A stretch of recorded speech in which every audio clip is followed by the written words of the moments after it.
টাকা তো রোজগার করলো ওই আরশির বাবা সিনেমা হলের আশায়। বলছি না, এই ফালতু বুদ্ধিগুলো ওদের মাথাতেই খেলে। এই জন্য বাবলু, এই জন্য আমি আর মধুবনী তোকে পই পই করে ওখানে যেতে বারণ করেছিলাম, তুই তো শুনলি না। এবার বুঝতে পারছিস তো? তোমাদের কথা না শুনেই ভুল করেছি আমি। এইসব লোকেদের থেকে কেন ডিস্টেন্স মেনটেন করতে বলি সেটা আবার নিজেই দেখো। তোমার সাথে কন্ট্রাক্টটা আরশির হয়েছে, তাই সামনের 6 মাস তোমাকে ওকে সহ্য করতেই হবে।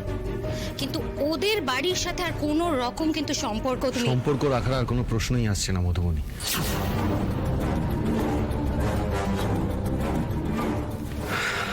এতটা হিউমিলিয়েশন আজ পর্যন্ত কারোর থেকে কোথাও পাইনি।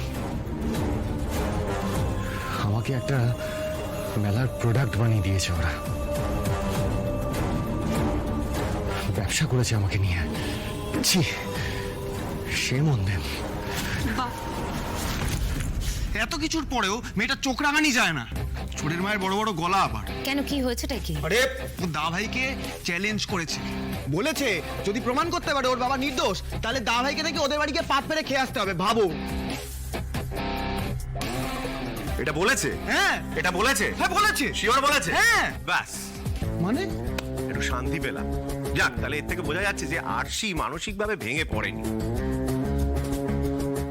অবশ্য ও ভেঙে পড়ার মেয়েও নয়। বাহ বাহ। না না, দেখোই না ও কি করে। আমার ঠিক বিশ্বাস আছে আর সে এই কেস সলভ করবেই। শ্রীজা একদম ঠিক কথা বলেছে।